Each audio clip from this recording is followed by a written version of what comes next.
This continues till sometimes we go too far and we will tell people things that cannot help them or us, and all we've done is burden them with this stuff. I remember that I had 90 days clean, and I thought it was all the time in the world. I was taking a trip to St. Louis with my classmates. I was back in school. And we were in this club called Students for Free Enterprise. And we were going to St. Louis for the national meeting. These ladies were a little bit older than me. And they had raised their families, and what they wanted to do was they wanted to start a little business, so they were back at school. And we were driving down there, and they liked me, and we were talking. And so 90 days clean, I tell them the whole business about being an addict. I thought 90 days was all the time in the world. They did not. I noticed that they was clutching their pocketbooks a little bit closer to themselves. Things were never, I will tell you that they still like me, but things were never the same between us after that, because I gave them information that they didn't know how to deal with it. And it was something that was not helpful. Now, if somebody in the car would have started talking about a family member who was caught in addiction and needed help, then it might have been appropriate for me to say something. But not just in an autobiographical way. 90 days clean, I'm so proud. I want to share with everybody. So it's appropriate sharing. So intimacy means that I don't have to be guarded. That I don't have to protect secrets, those personal kind of secrets. But it doesn't mean that I have to tell everybody all the greasy details. Only when it's helpful. Because somebody else now may be going through the same kind of problems that I went through, or that maybe I'm still going through, and that would be then appropriate for me to share my experience, strength, and hope. But not just to, so we have to know what, we have to know when, we have to know in what circumstance we're going to share these particular things. And so it is in all of our relationships. So in the meditation, this is what we were talking about, is to be trusting. What we're really trusting is the presence of God. We are trusting the presence of God. We're trusting Spirit to instruct us as to what to say and when. So, and all that means is just relax for a minute. You know, when you just get that feeling and the words are just about ready to just pop out of your mouth, shut up. Don't say nothing yet. Wait a second. Just relax. See if maybe that's not quite the right thing to say.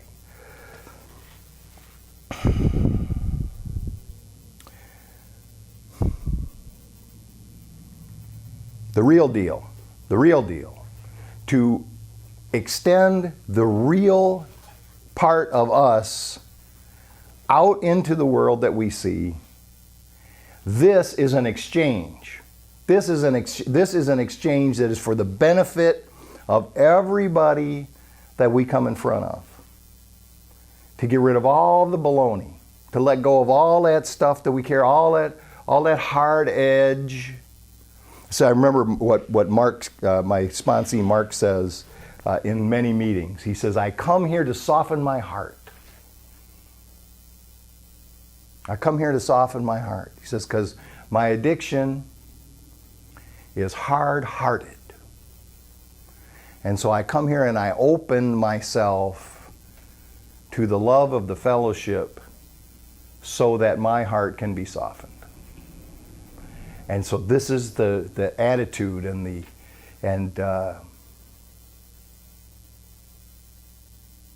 the sense that we want to carry around with us. And then when we start to feel as if we're closed in, remember what the Course in Miracles says about this is that your body is a fence that you have built to keep your brothers and sisters out. So this is the whole idea of, you think people are getting in your space. That's what it is. They get too close to your fence. They're getting too close to your fence, and you're afraid that they might spill over. They might spill over the boundary line. It's okay. It's all right. And now, a couple of things about this I think is important is that we do not want to force our presence on anyone, physically or even emotionally. Again, this is why we're quiet. This is why we try to be centered and relaxed, rather than thinking like too forced, too much on a mission kind of thing. That to allow that moment, but we do not want to. Anytime I find myself wanting to close up like this, anytime I find myself trying to draw back, I got to relax. Say it's okay. It's all right. I know I said I wasn't gonna say it again, but one of the first exercises I started doing when I started flying a lot is when I would sit in the middle seat or close to somebody on the plane. I would just tell them right off the bat, it's going to be okay. We are going to touch. We're going to touch on it. There's nothing, because people get all crunched in, they don't want to invade your space. And just tell them right off the bat, it's all right. We're going to touch. It's close quarters here. It's okay. And so that I need to be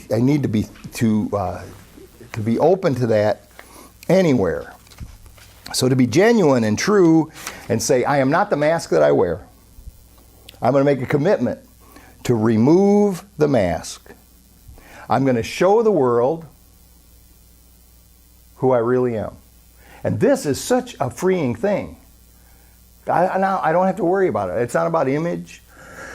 It's not about how I want to appear. Just let all that fall away. In the past, we may have felt less than. We may have tried to feel more than. But we're just the same. We're all equal. This is really the principle here, is that this equality makes us equal to each other, and there's no reason to try to dissemble. There's no reason to try to fool people into thinking that we're something different. We don't need to look for this kind of acceptance. I got one in here that I want to kind of an angle on this that I hadn't talked about too much. And it's one for May 31st, and it's called Non-Personal. And I am enfolded into the unity of all life. So this you get a sense of this. That which is me is folded into the unity of all life. So in other words, my body is not a barrier, my body is not a fence, that I am spilling out, and I am enfolded and intertwined in the unity of all life. And that which I would hold as personal is that which keeps me from my happiness.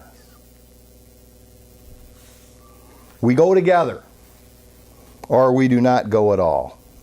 We are all part of an invisible, indivisible whole. Sometimes it seems as if we are at odds, but this cannot be true. This is all personality working. We are together, and together we are healthy and whole. This is truly the answer to all sickness and suffering, because all discomfort comes from stubborn isolation.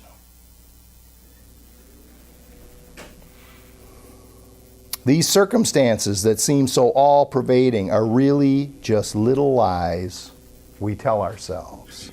Salvation, it just means safe and sound. That's what the word really means. Salvation is not entry into an exclusive club where you get all the good stuff and anybody else who doesn't believe the way you believe suffer. That is not salvation. Salvation means safe and sound. Safe and sound. See, to be safe and sound means that I have the ability to be intimate because I'm not worried. I am not scared. I feel like I am safe and sound. I feel like I don't have to worry. I don't have to be afraid of anything.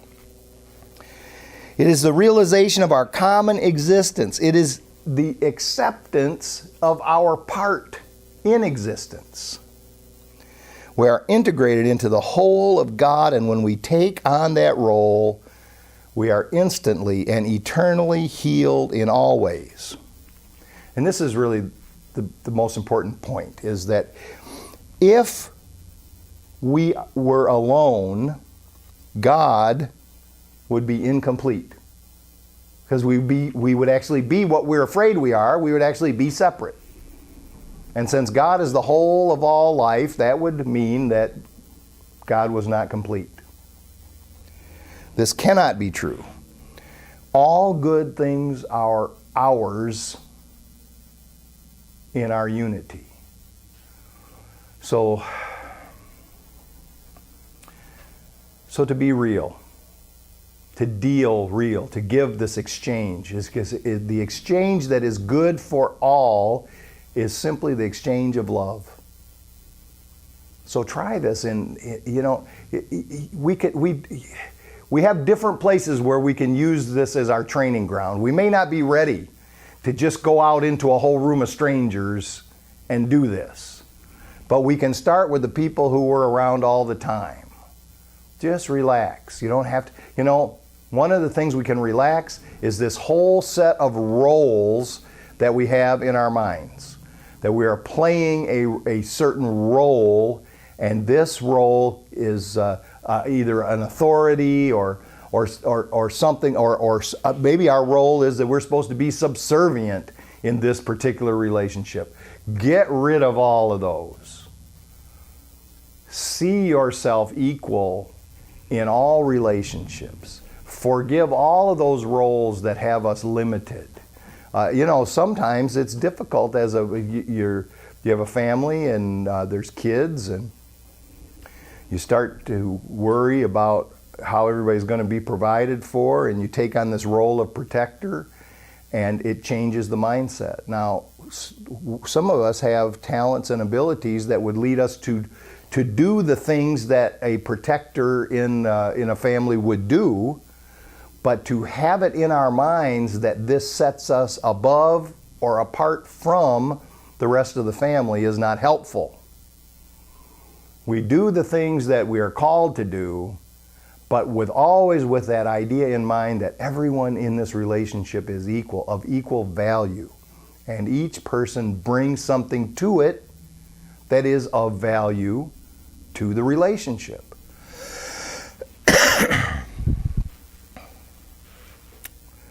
Finally, to rely on God's guidance, to affirm that we will hear what we need to hear so that we can share what needs to be shared. This is like such an important thing, especially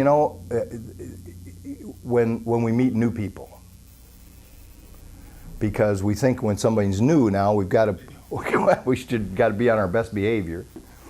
We want to make a good impression, and so we want to think of something clever to say. Want to say something where the person will know that they're not just dealing with some fool, right? Stop it. Just be real. Just be who you are. Just be real. You don't have to say nothing. Don't say anything. Don't say anything. Just be quiet. Say hello. How you doing?